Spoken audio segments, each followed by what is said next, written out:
लेकिन यहां भारतवासी एक गलती कर देते हैं, जो शिव और शंकर दोनों को एक ही समझ लेते हैं। जहां नाम अलग है, आइडेंटिटी ही अलग है। एक निराकार ज्योतिर्लिंगम, एक आकारी देव पुरुष, ऑक्यूपेशन अलग है। शिव को कहा भोलेनाथ, सदा कल्याण करने वाले परम पवित्र, शांति के दाता, और शंकर के लिए कहते तीसरा नेत्र खुलता है तो महाविनाश होता है। ऑक्यूपेशन भी अलग, आइडेंटिटी अलग और नाम भी अलग, फिर एक कैसे हो सकता है? जब भी कोई मंत्र देता है भारत में, ओम नमः शिवाय का मंत्र, किसी ने ओम नमः शंकराय कहा? एक है तो कहना चाहिए, क्यों नहीं कहते? शिवरात्रि मनाई जाती है, उसको शंकर रात्रि कहा, एक है तो कहना चाहिए। शंकर को पूरा परिवार के साथ दिखाया, मां पार्वती, गणेश जी, कार्तिक के 2 बच्चे। शिव निराकार स्वरूप में ही दिखाया जाता है। शंकर की एक ही मुद्रा में अधिकतर इसको दिखाया जाता, तपस्या की मुद्रा। किसकी तपस्या कर रहे हैं? उनसे श्रेष्ठ कौन था? कहते कैलाश पर्वत पर जाकर उसने तपस्या की। कैलाश माना दुनिया का सबसे बड़े ते बड़ा शिवलिंग, पूरा पर्वत ही शिवलिंग आकार का है ना? इसीलिए वहां बैठकर शंकर ने भी किसका ध्यान किया? शिव का ध्यान किया। एक पिता है, एक पुत्र है, 3 लकीर, आदि मध्य अंत का ज्ञाता।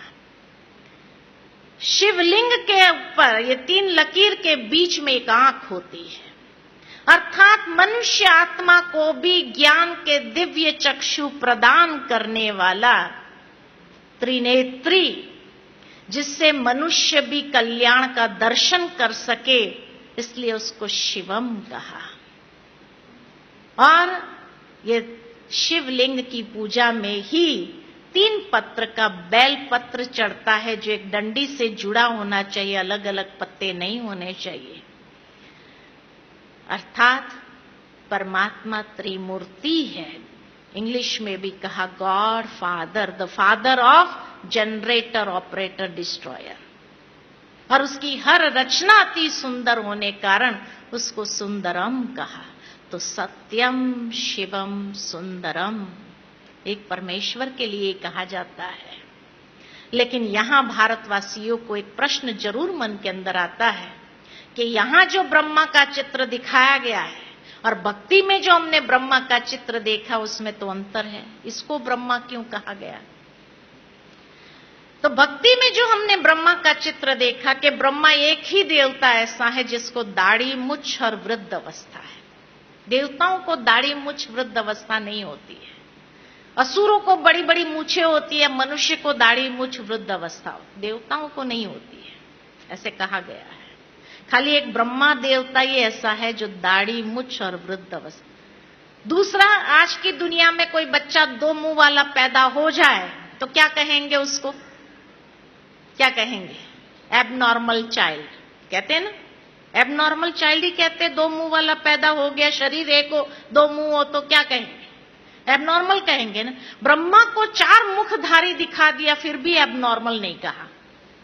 यह भी किसी बात का प्रतीक है, किसी बात को सिंबलाइज कर रहा है ना।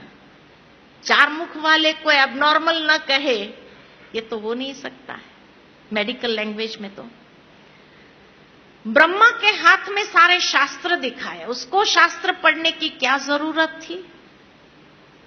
और कमल आसनधारी, कमल के ऊपर कोई बैठ सकता है? ये भी सिंबलाइज किया गया है, किसी बात का प्रतीक है, प्रतीक है।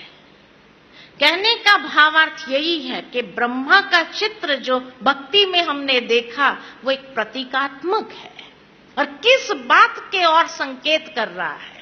संकेत उसी बात की ओर कर रहा है कि परमात्मा जब इस संसार में अवतरित हुए, उस समय कौन सा काल चल रहा था? तो देवों की सृष्टि नहीं थी, असुरों की सृष्टि भी नहीं थी, मनुष्य सृष्टि थी जब घोर पाप कर्म हो गया।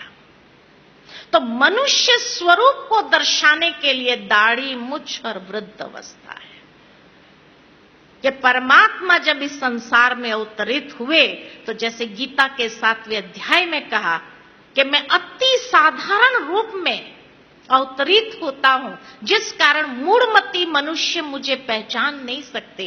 कोटों में कोई में भी कोई विरला मेरे यथार्थ स्वरूप को जानकर, पहचान कर मेरी शरण को ग्रहण कर लेता है, क्योंकि अति साधारण स्वरूप यही है। अगर भगवान कोई दिव्य स्वरूप में अवतरित हो जाए तो लोग उसको काम करने देंगे या दर्शन की भीड़ मचाएंगे? क्या करेंगे? क्या करेंगे? हाँ, वो कुछ समय पहले की बात याद आती है। गणेश जी ने दूध पिया था भारत में, और सारी रात लोग लाइन में खड़े थे देखने के लिए, है ना।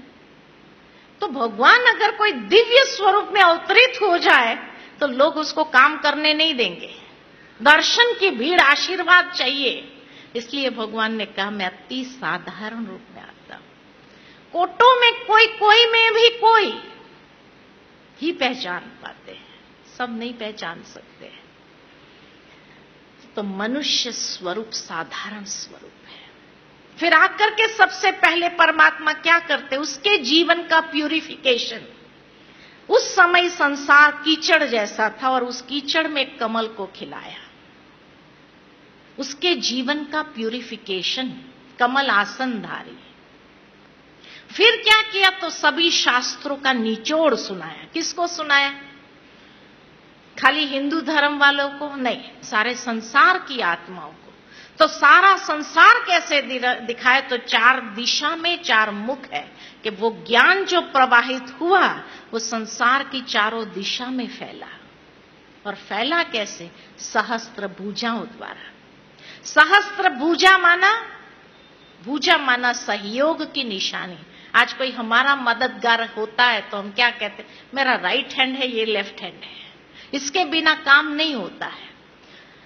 तो ब्रह्मा के भी इस दिव्य कार्य में हजारों आत्माएं मददगार बन गई। परमात्मा का जो दिव्य कार्य है, जो ब्रह्मा के द्वारा करवा रहे हैं, करण करावनहार परमात्मा है, लेकिन उसमें हजारों आत्माएं राइट लेफ्ट हैंड बन करके मददगार बन गए। आप मददगार बनना चाहेंगे या नहीं चाहेंगे? कि अभी तक भी पहचान नहीं है?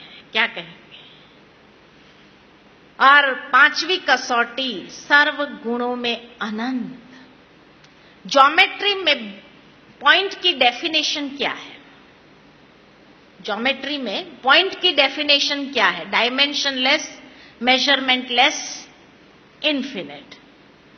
इन्फिनिट उसको कहा, अनंत। क्योंकि पॉइंट के बिना एक लकीर नहीं खींच सकते, पॉइंट के बिना एक शब्द नहीं लिख सकते। Infinite in is qualities. तो ये था परमात्मा का संपूर्ण परिचय। साइंस के अंदर सबसे सूक्ष्म अणु होता है और परमात्मा सूक्ष्मते सूक्ष्म अणु से भी सूक्ष्म है, इसलिए सर्वशक्तिमान है। जितना अणु सूक्ष्म उतना शक्तिशाली। परमात्मा सूक्ष्मते सूक्ष्म अणु से भी सूक्ष्म, इसलिए सर्वशक्तिमान। तो ये था आज परमात्मा का संपूर्ण परिचय। जैसे किसी का परिचय लेते तो 5 बातें पूछते। नाम क्या है, फिर आइडेंटिटी चाहिए, तीसरा क्वालिफिकेशन चाहिए, चौथा एड्रेस चाहिए, 5वां प्रेजेंट ऑक्यूपेशन। 5 बातों में संपूर्ण परिचय आ जाता है। आज हमने भी परमात्मा के परिचय में सबसे पहले उसका नाम, सदाशिव, यहोवा, गॉड, अल्लाह, ईश्वर, प्रभु, मालिक, जो भी कहो, अनेक नाम दिए गए उस एक को।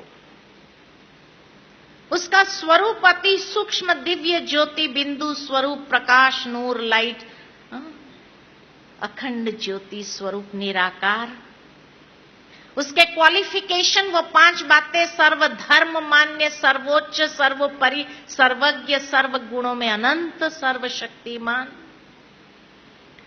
और उसका एड्रेस, पार ब्रह्म में रहने वाला ईश्वर, परम धाम, मोक्ष धाम, अखंड ज्योति का दिव्य लोक जहां सभी आत्माएं निवास करती है, और उसका ऑक्यूपेशन यदा यदा ही धर्मस्य, जब जब धर्म की अति ग्लानि होती है तो अधर्म का नाश और सत धर्म की पुनः स्थापना करने का दिव्य कार्य परमात्मा कराने वाला है, खुद नहीं करता है। इसलिए उसकी महिमा में गाते करन करावनहार है। ब्रह्मा द्वारा सृजन, विष्णु द्वारा पालना और शंकर के द्वारा महाविनाश। कराने वाला कौन? परमात्मा। इसलिए ये तीन देवताओं की महिमा सभी धर्मों में अभी आती है। हिंदू धर्म में ब्रह्मा विष्णु महेश कहा, इस्लाम धर्म में उसको जिब्राइल मिकाइल इसराफिल कहते हैं, क्रिश्चियन धर्म में द 3 होली एंजल्स या 3 होली गोस्ट कहते हैं। हर धर्म में आपको ये तीन देवताओं की भी यादगारें मिलेगी, है ना। करण करावनहार परमात्मा अपनी इन तीन मूर्तियों के द्वारा, इसलिए ये तीन देवताओं का भी जन्म नहीं दिखाते, उत्पत्ति दिखाते। और उनकी उत्पत्ति कहां से हुई? तो का प्रकाश से, लाइट से हुई, क्योंकि परमात्मा प्रकाश स्वरूप जो उन तीनों को उत्पन्न करते हैं। तो ये था परमात्मा का संपूर्ण परिचय।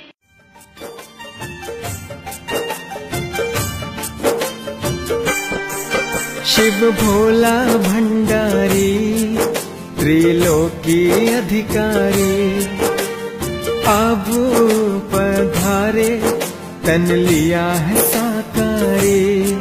शिव भोला भंडारी, त्रिलोकी अधिकारी, अब पधारे तन लिया है साकारी।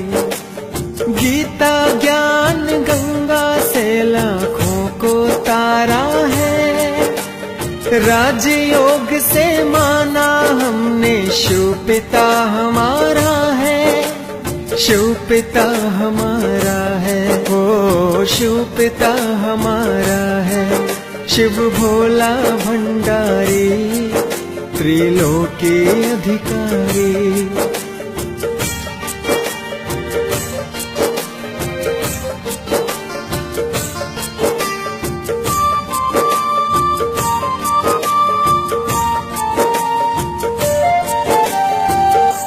हम है प्यारी आत्मा है भाई बहन का नाता, शिव है परम पिता हमारा, ब्रह्मा जग की माता। इस पावन नाते को तुम दिल में सजा लो, दिलों में सजा लो। शिव भोला भंडारी, त्रिलोकी अधिकारी, अब पधारे तन लिया है साकारी।